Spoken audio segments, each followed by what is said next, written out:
אוקיי, מקווה שזה יהיה בסדר. המטרה היא אבל במצלמה שיראו אותי. Okay, good morning.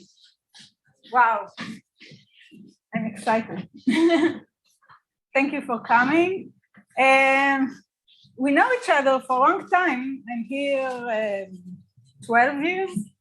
I realized that I gave such a talk only at the first year I arrived, and I assume that people really don't know what I do these days, which changed, of course, over the time. So I chose not to elaborate on a particular study. I will demonstrate the framework I'm working on by one study already published, which I see as an inspiration to invite you to collaborate on new projects. So my main purpose is to make you see that metacognition is everywhere and is relevant for many people who sit here. So this is the goal of my talk. Zoom, I record the talk, but only the speaker, so just be aware. Behavioral and management sciences. Some people who are new to the faculty do not really know what we do here. So just briefly, we are a large group of researchers, 12 I think, and also several emeriti professors, and we are very powerful in the domain, and we have a large group of graduate students, and so we deal with cognitive psychology and human engineering, organizational behavior, and behavioral marketing, and my focus is here. And I will show you today how basic cognitive research and human factors engineering go together.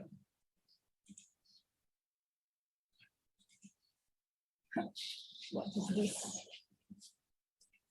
Sorry about it. Metacognition, what is it?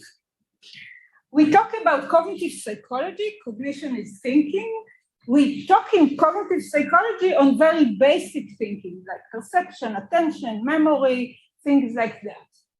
In my domain, in my research, I deal with problem solving, reasoning tasks, which are challenging, not trivial tasks. And when we face such a cognitive task, the cognitive process is the manipulation of the data itself, the information that we should manipulate, and metacognition is our view and regulation of these cognitive processes, which means that while we think about a problem we face, you can think about replacing a wheel in your car or designing a research, both. While you do the activity, you all the time monitor your mental effort and assess what is your chance to success and whether you proceed towards achieving your goal. This self-assessment, subjective, of course, self-assessment, guides our decisions, whether to act now, whether to ask for help, whether to think something again and again, etc. These are the control decisions. It's Stephen Hawking. The greatest enemy of knowledge is not ignorance. It is the illusion of knowledge. And this we see here very clearly. If we overestimate our current knowledge or our current progress in solving a problem, then our actions will be inappropriate. For example, too early termination of mental effort.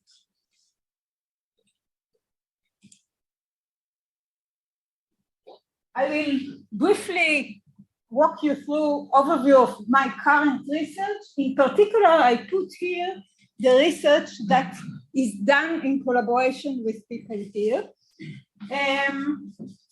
Example of the methodology, that just to make you familiar how such a research goes by. This is a task, a problem-solving task, very short, but can be very challenging. Participants are presented with 3 words. The task is to find a 4th word which generates a phrase with each one of these 3 words. What is the solution here? This is an easy one, and there are very challenging ones in which the population gets to 20% success rate. This is the most challenging items, and the easiest item in the pools I use are with 80% success rate. So there is always uncertainty involved in solving these problems. We measure success rate and response time in this problem. Another type of problem is the Raven matrices. Some of you may remember it from the psychometric test. The task is to find which of the 8 options fits here by the rules in the lines and in the columns. Another task, I just am going to submit the paper with this task I developed based on educational tasks. Here the task is very quick. The question is which parameter is longer, the right, the left, or they are equal. What is the answer?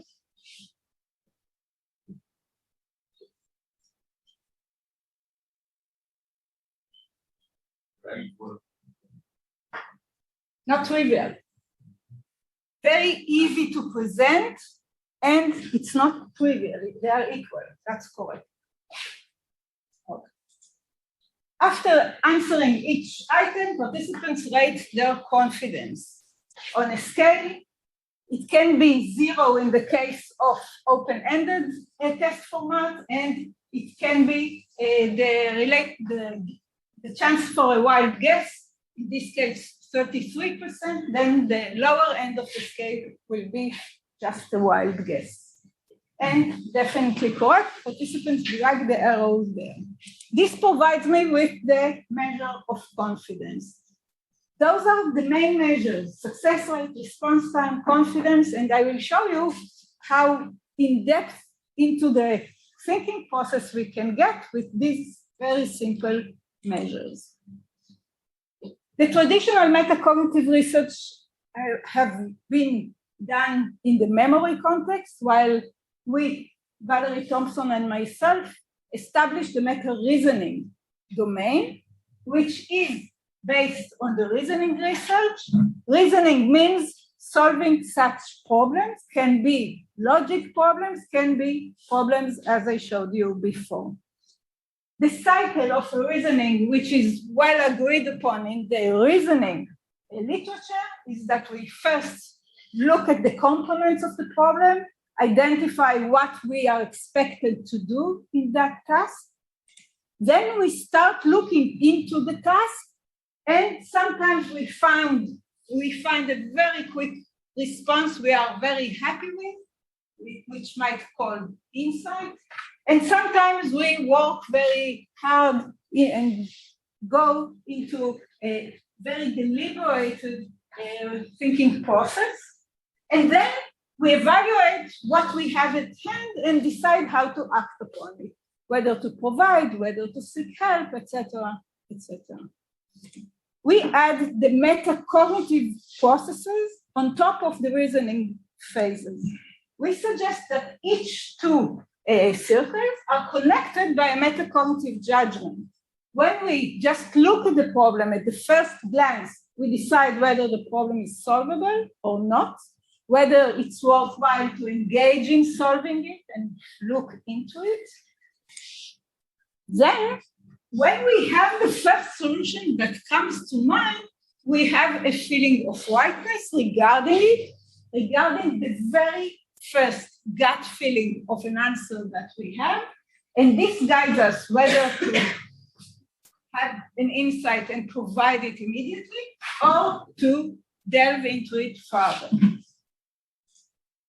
Then, while we hear into the deliberate process, we might come again and again because we are not satisfied with the results, and then we have a final solution and we decide what to do with it.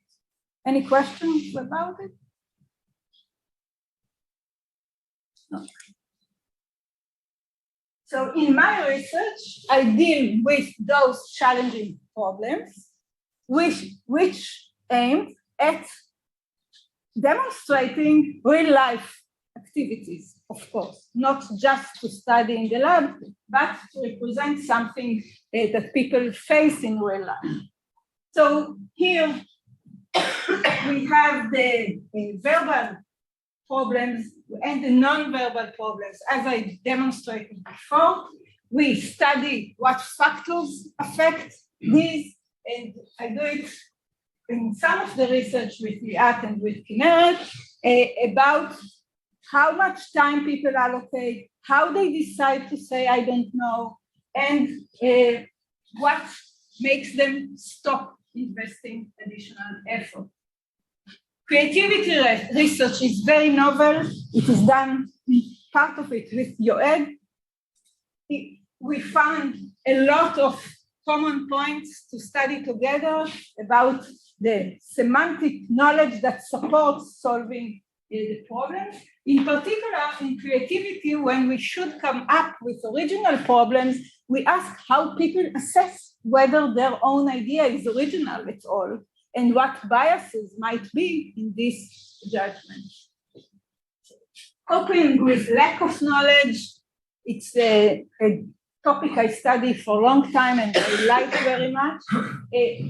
When people say, I don't know, under what conditions, it's really not clear. And this is a metacognitive decision. What kind of uncertainty will lead us to say, I don't know, or to seek for help? Time management, I will show you how I study time management, how much time I invest in each problem, and how do I make it more efficient. And now Shlomi and I are going to start a new study about weight comparison, how people just assess weight. It's never studied under the metacognitive framework, how people decide whether they should stop weighting the two weights or just they can immediately say which is heavier. And Shlomi printed 3D cubes that we are going to use, and it's fascinating. I'm really looking forward to this. So all these are basic research in. Can I ask about sure. For coping with lack of knowledge, in scientific research, in the boundary, you always the lack of knowledge that there's no one you can. So if you want to there's no one to ask. Why are these the only options? They are certainly not only. But these are those I studied. And we are at the very beginning. It's just nascent research. We just start. In help seeking. It's local lack of knowledge, but the knowledge exists somewhere. Yes. Yes. But even if you develop something new, then it's on the borderline between creativity and solving problems. That's fine as well. It involves a lot of metacognitive points in which you consider whether you are in the right direction and what should you do next, and whether talking to somebody will help you solve it, etc., etc. All these are metacognitive decisions.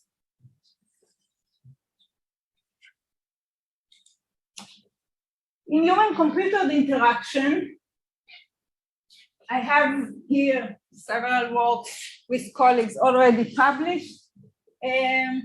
I would like to ask you, what is common to my partners here?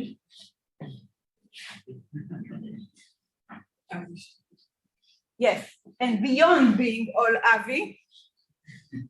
We're all male. Or male, correct. What else? Oh, this is a central point.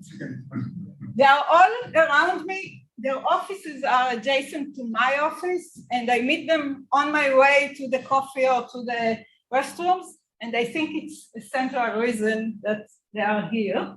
And all those in the 5th floor should be careful then. Nadav is scratching his head. Yes, and all those in the other floors, I invite you to collaborate as well. Shlomi and I got a seed fund for examining how surgeons train by themselves in a particular methodology, also fascinating, and web search with an ad. I will elaborate on this study as an example that started with a basic research question and got into web search, which is applied during computer interaction. And I'm very proud in this paper already published. And I would like to have more like this. So, as I said, questions so far? Yes. Well, once in a while you make a point that this has not been studied in the meta-cognition framework. And I feel that it will help me understand the meta-cognition framework if you give me an example, or two examples of a subject that was studied in another framework. And when you study in meta-cognition, you study it differently, you get different answers, the focus is different, so that I can compare, because so far it's very general. So those questions are, if you ask me later, why is this meta-cognition, what's something else, there's no way I can. Okay, I demonstrated at the beginning what is a reasoning problem, solving three words, what is the fourth word that is connected, that is common for all of them, is the core. To find this word by searching your memory is a cognitive process. The metacognitive process is assessing whether you are on the right way or you should change the paradigm of thinking. This is the metacognitive part, which looks on top of your end. It's hard for me to separate it, because the search involves also decisions, right? We are cognitive psychology. It's within, metacognition is a subdomain of cognitive psychology, and meta-reasoning is a sub-subdomain. But when you separate it, don't you lose something? Why don't you study it together? I just delve into, I open the black box and look inside. When I open and look inside, I separate the memory search from the monitoring and control processes. Okay? But while you think it's together, of course, but we delve into the components in order to understand them better and see biases and understand the sources for biases and why people work not efficiently, why they give up very early. Is this grounded in physical layout of the brain, so that there's a part that is this and there's a part that is this? We know where metacognition is in the brain, but we are in the software domain rather than in the hardware domain, okay? So knowing where it is in the frontal lobe doesn't help you much to understand which cues will bias you to think that you are on the right direction when you are not. It doesn't help us. Thank you.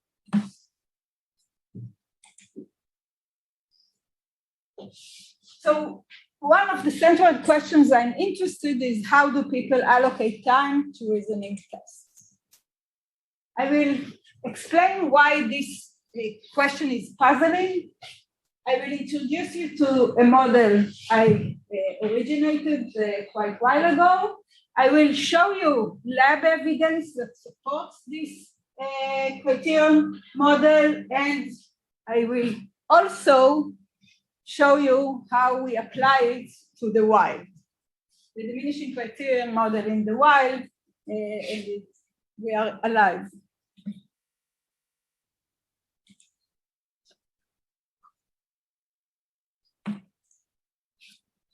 When we allocate time to a problem, each one of you may choose a problem from the examples I gave or from your own thinking. It's typical to put the time axis here, short and long, and the confidence axis as the y-axis. The traditional models talked about the target level, that we aim to achieve a certain level of confidence in order to progress to the next item, to decide that we are good with this solution, which means that early on we have low confidence and we would like to improve it, to increase to work toward increasing our confidence until it reaches this target level. This is the classical model. So we see here a situation of a target level and goal-directed effort towards achieving the goal.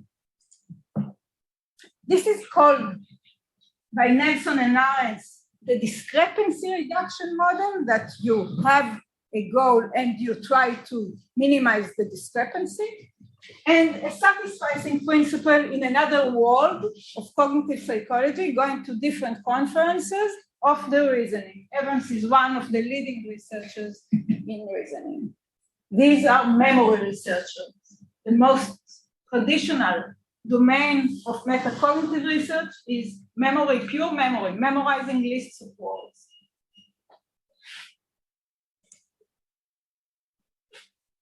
I noticed that when we consider this model agreed by two different lines of research, we should consider how the correlation between time and confidence would look like if this model is correct.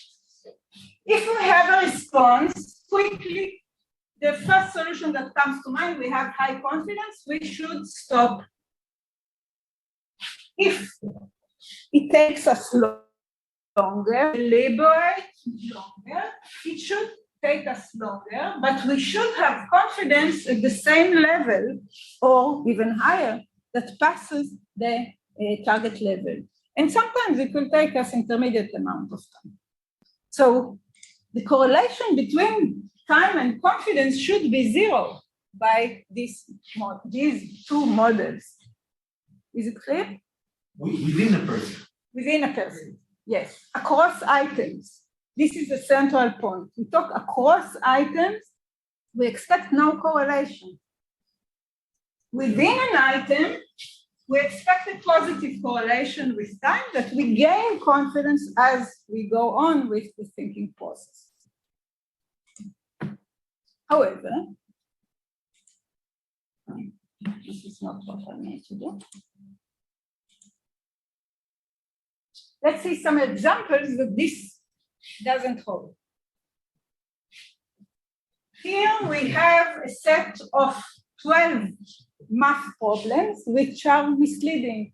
That the first solution that comes to mind is typically wrong, but people have the knowledge, that it doesn't require a lot of knowledge, just to think again, and if they think again, they can find the solution. With this set of problems, we see that regardless of the time that people invested, they achieved 40% success rates. Confidence was around 80%, and we see that it drops with time, a little bit, but it drops with time. So we see here, first overconfidence, dramatic overconfidence. We see that there is no correlation between time and success, but there is a negative correlation between time and confidence. This is for different students. This represents each participant, the average participant. The correlation can be explained by the smart students that No, the correlations are within subject. It's a subject. Yes, all the correlations I talk about are within subject. It's important, thank you. So it seems that something goes here. If the confidence criterion is higher, then participants didn't invest enough effort. But it is also possible, keep losing the mouse. It's also possible that 70% is enough. For the quick responses, they have higher confidence than required immediately, so they provide it. But, and later on, 70% is enough, and they don't invest additional effort over that. So, let's see another task. These are the three words, compound remote associates, that I showed you at the beginning. We see here a control group, the dotted line here, a control group, shows very strong negative correlation with 35% for the lengthier responses. Another group had more important items and less important items by giving them 5 points for a correct solution here and 1 point for a correct solution here, and we can interpret it, translate it into money, but we don't have to do it. It was not incentive competitive. It was monetary. Only point was in this experiment. In this particular one with Technion students, you don't have to give monetary bonus. Just you can. Point, they want more point. Yes, they are highly motivated to succeed. And that sometimes I ask them to give up on some items. No way, they don't give up. So this was done at the Technion. So here there was no monetary incentive. I replicated it in the prolific, and then it's with a monetary incentive, it looks the same. What we see here is that the high incentive did not change from the control condition, just the low incentive led them to give up more quickly on the most challenging items for them. But anyway, we see here very low confidence responses. To claim that 35% is enough, it's not very convincing, but anyway, clearly a straight line with no correlation doesn't describe well this situation. Clear? Mm-hmm. Yes. Drop linear, or are you taking? I didn't understand. So with the latency of the response, is the drop in confidence linear? We will get to it immediately. Thank you for the question. It leads me to the next slide. Great. The question was whether I assume it is linear. I used to assume it is linear. Okay. What we see here are the results of This is linear linear. regression. This is a linear regression. Yes. This is the mean of the groups. Okay. Yes. But the endpoints are based on the data. If it convinced you, so this is 20% quick, longest 20% for each participant, and quickest responses 20% responses. This is the mean of the points. The confidence level is what the students said themselves about their own confidence level? Yes, they write it on this scale. Mm-hmm. Okay, immediately after solving each problem, we measure response time and they report their confidence. And the confidence is to get to 35 because it's not binary of 3 choices. It's the 3. It's open-ended. It's open-ended. So here, the lowest end of the scale is 0. So 0 is, I don't know. Wild guess. I just typed in from all my vocabulary, I just chose one word, and this was what I typed in. Okay, so there is a problem here. The previous models with the straight line do not fit the data, and this is very robust and very common across many tasks. Now I identify conditions in which there is a straight line, but they are very rare and unique. Typically, there is a negative correlation, a very strong one, or a very persistent one, I would say, not strong one. We will get to Evgeny's question about whether a linear line fits here. Oh, I keep losing the mouse. Okay. So now we get to the diminishing criterion. Evgeny, this should answer your question. The starting point is that we have negative correlations. Now, please note that I switched the axis, and I will explain why. So confidence is here, and time is here. Transpose your thinking. The initial part is a negative correlation, as we saw before. If I have a very quick and high confidence response, then I provide it. This is easy. So we have the certainty situations here.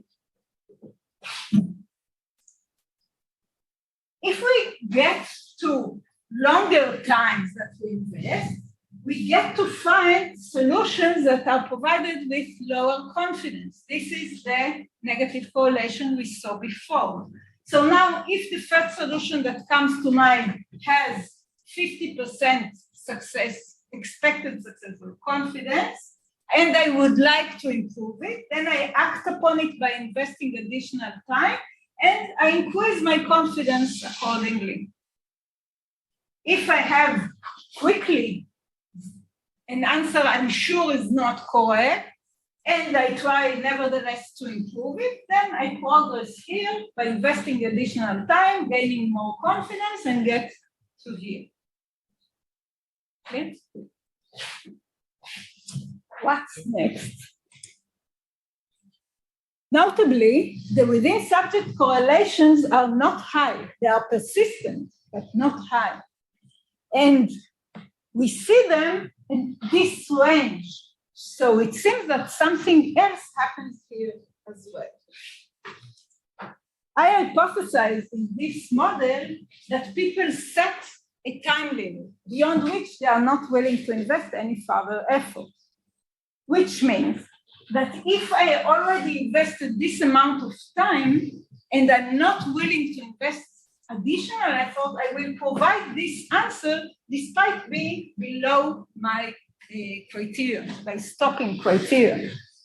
And this answer, when provided, will make the general linear association shallower or steeper, I don't know, to look at the previous representation steep. Okay? Can I ask a question? Sure. Do you have measurements of people's confidence level while they're solving one problem? I had in that paper from 2014, thank you, it's wonderful.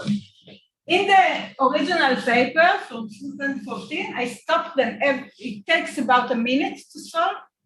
I stopped them every 15 seconds, asked them to provide their confidence in whatever solution they have in mind, and showed exactly this pattern. Okay? Today I focus on another study, but this is published. And there are no fluctuations? Of course there are, but this is the mean. The mean looks like this. Okay, so this plot is of the mean confidence. Mean for within participant data. How many? How many participants? Yes. In this study, I think it was lab studies, I guess between 30 and 40 in each group. And we have several groups with various incentives, etc. Currently, I run online mostly, and then it's 50-60. In terms of strategy with the time limits, the mean is somewhat not the correct thing to look at, right? Because maybe at a certain time you have a huge drop, right? And then you would not want to give this, you would prefer to spend a little more time until you have some... Then we have to delve into the conditions in which people would say, I don't know, and give up. This is the line of research of giving up, exactly. It's fascinating, okay? It's very hard to make people say, I don't know.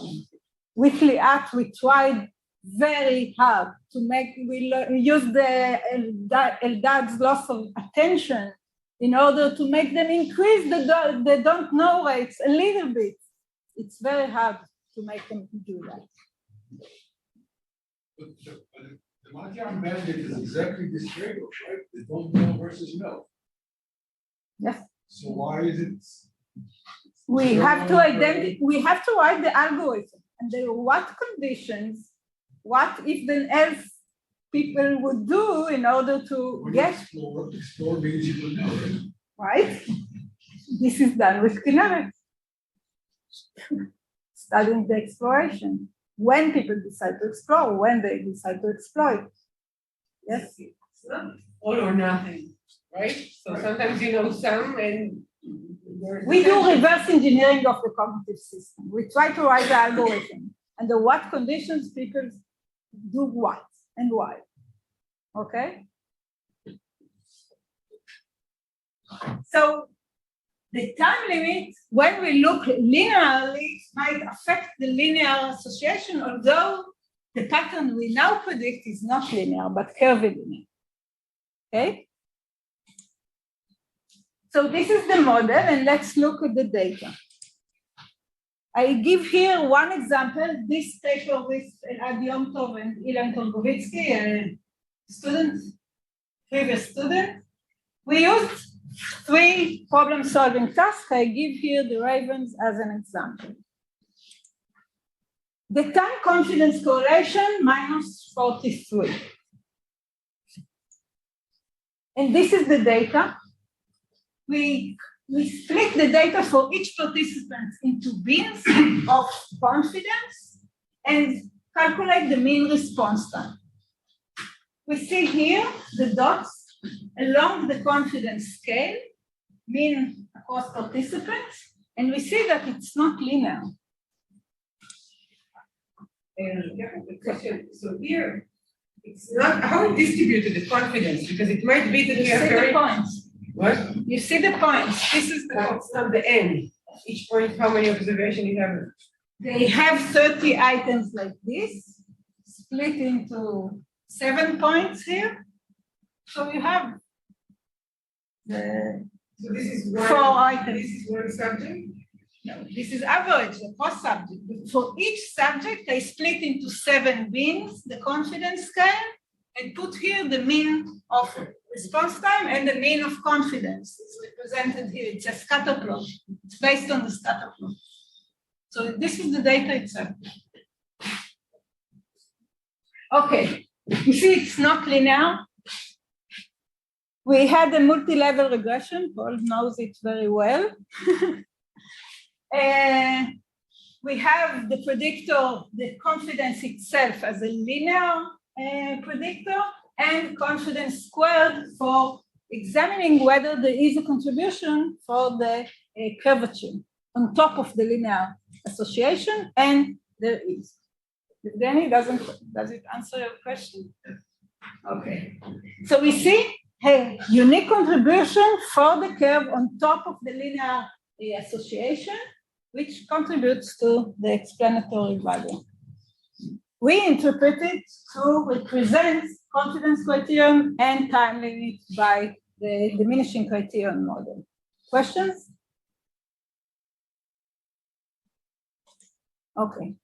We replicated the same pattern with 2 additional problem-solving tasks. And now I go to the why.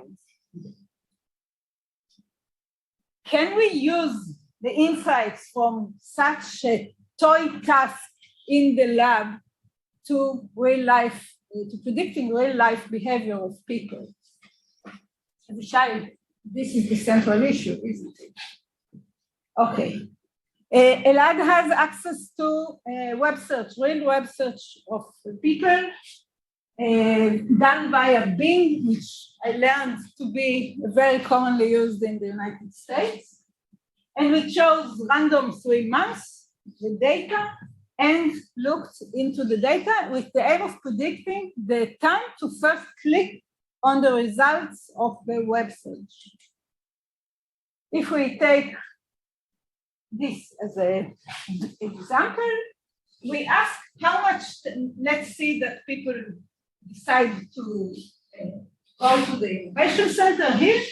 We measure how much time it took them to get to the first click. Okay? The hypothesis was that time to first click can be predicted based on the diminishing criterion model. This is the model. What do we need in order to predict time? We need to measure confidence. But this is existing data we found over the internet. Elad found. The real data of people, they didn't rate confidence. So we must bypass the collection of confidence in order to predict response times. So we use the principle known for metacognitive basic research that the consensuality across people is correlated with confidence of each particular person to his own answer. This is a fascinating concept identified by Asher Koriat from the University of Haifa. So we aimed to replace confidence by a proxy, the consistency across people. So we took queries that were asked at least 100 times.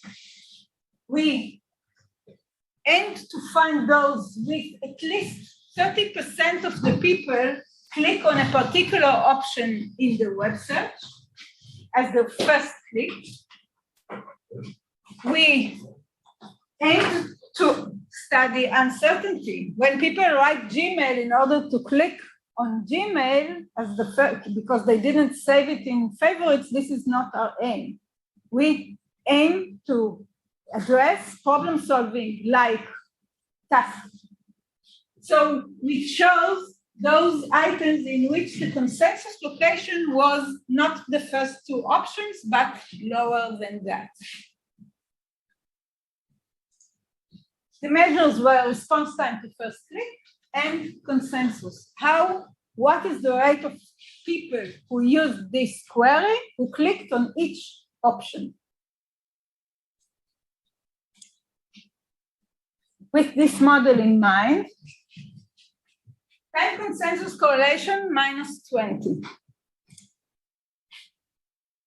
When we go to the higher part of the scale of consensus, we see the negative correlation that we know from classic problem-solving tasks.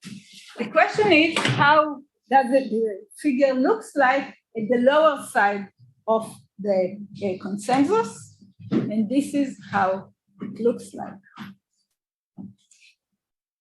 And the curve had unique contribution, highly significant. So first we see, surprisingly for me, that people are willing to scan the list of options for 20 seconds. I thought it's very long, but we see it consistently. It's thousands of queries here.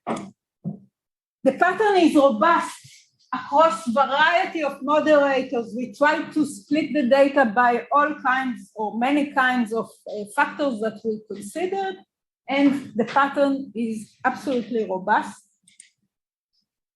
And we see that the diminishing criterion model guides a novel analysis of effort regulation in real-life tasks that do not involve confidence collection, which is important. And we see consensuality as a tool that can be very useful. We used it with Avigal when merging databases also, while we could also collect confidence and we correlated consensuality. So we see it as a useful tool for using in many domains in which people respond naturally, even without collecting confidence. To summarize, first we see that the relationship between time and confidence is fascinating. We see that people can improve their chance to succeed, or at least the perceived chance to succeed, by investing more effort, but overall there is a negative correlation across different items. We see the diminishing criterion model as a tool for delving into the way people allocate their efforts and their stopping rules. We see confidence and response time, which are easy to collect and document in many tasks, and we can use them in order to delve into the cognitive process and effort allocation. And we see consensuality as a useful tool, as I said before. Thank you very much. And as I said, I will be happy to get ideas for new contexts and new collaborations, of course. Questions? Tina. I can only imagine there is a positive correlation between performance and confidence, except of maybe the very misleading questions. Yes. And then the question is, if you do the It's not same. time. It's So now the question, if you get this curvilinear relationship between performance and time. yes, we do, but this is not what guides people to invest more or less effort. So success is the less important measure here, because people do not have access to their success while performing the task. So we are interested in the decision on the while they perform the task and when they decide to. But for practical kind Yes. you think about easy and difficult question, you talk about. I measure in particular efficiency, correct solutions per minute. I think this is the main point, which is overlooked as well, although it's very easy to collect the data, the response time and accuracy. And then you get to efficiency. Efficiency is the key. How well you use your time for practical reasons. So this is my main measure. Yes. I think a new context in sports, Of course. Mm-hmm. shooting baskets or scoring goals and things like that. Yes. Very interesting. Yes, indeed. Mm-hmm. Yes, Avi. Is there a difference between the curve bars between not reaching a decision or throwing out some decision? The data set that you tested here, I guess non-clicking was the point. People didn't click on anything. Yes, press back or retype the query or something like that. And in previous research, you said that people were choosing to give you some random answer, like They were letters. when they are forced to respond, they can put AAA and say zero confidence. So my question is, do you think there will be a difference in metacognitive sense between non-responding or responding something? As a representative, I think of this question, we add the button, I don't know. Okay, does it mimic the context of the situation? I'm trying to look for reasons rather than whether we can differentiate. I mean, differentiating the two cases, obviously, you will need it. But is there any mechanism, metacognitive mechanism that can explain difference between? Yes, absolutely. There is a mechanism. I didn't study it yet. Yes, the people do not use the I don't know. What do they provide when they should have used the I don't know and provide answer nevertheless? This is the central question.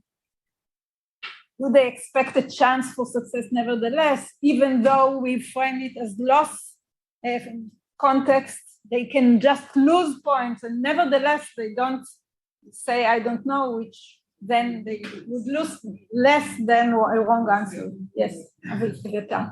You see a big variability between different people. So all of the graphs that you showed us are mean, but you see people who goes the graph was completely different for one person. There are people, of course. What is the mean? The question is what characterizes those people compared to others. I in person study less the individual differences, but it's absolutely in place to study. I just started a collaboration with a lady from the UK about people with math anxiety when they address math problems versus the same problem, just verbal. And then I guess we will find individual differences in the way. It doesn't have to be the outcomes. Probability is very easy to find a process, very nice, who has its mean goes up, but almost surely it goes down. Just one dimensional random walk with correlated you can get this. So the mean is not always the leading order of the phenomenon. Yes. So there is room to delve into it. I didn't do that. Yes. Okay. Most of the examples that you gave are I don't hear. Sorry? you talk about decisions that has to be made quickly, like 20 seconds and so forth. Can you infer anything from that, from decision that might take hours or even days? I don't know. The phenomena could be completely different. Absolutely, you are correct. I don't know. I would expect it will be more similar to a linear or no correlation between time and confidence, because people invest long time until they reach a satisfactory solution. But also in addition, people give up sometimes, and then it's about Thomas Alva Edison, big inventor. He was trying to find the right material for electric bulb, and he failed again and again. He was asked about you admit a failure, and say, I didn't fail, I just eliminated 10,000 possibilities. yes.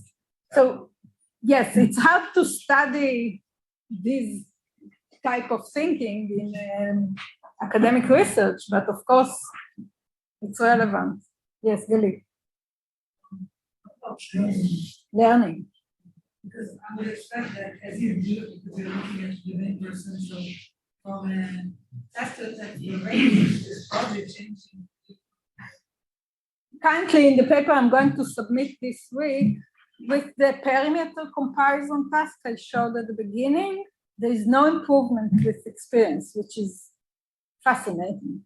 But you don't give, it's only repetition, it's not feedback. No feedback. Yes, So, no feedback. Yes, get some feedback. Currently, If these it's all days, and I'm not sure about the second one, I'm not sure about the third one, and then So you will expect it. I would expect if I drop. feel that maybe boredom and giving up balance the learning curve of others, or it can be very complex relationship, but overall there is no or very, very low effect of serial order on the results. Okay, yes. And it sounds like, at least from what you presented today, that the tasks are based on internal knowledge, or there's an internal process of finding the solution, but there's no external sources of information. And I wonder what happens when there are external, and does that time limit change based on the number of resources you have? Yes, of course. These are very relevant questions. I don't have answers, of course. Any further questions? Okay. Yes, Avi. Just add a question. I think that what we did is we touched on the subject, because in our system, students could apply systems, and then they would get the response. In general, what happened is that it may have shortened the period, that the results with the support of the system were lower. So the level of correctness of the answers was lower when they got it. I have a graduate student collecting data right now about the advisory computerized systems, in which people can ask for suggestion by the system. I can tell you in a few weeks the results. We just collected yesterday the data. Thank you very much. Thank you for attending. See you next week. תודה רבה, אנשים בבית.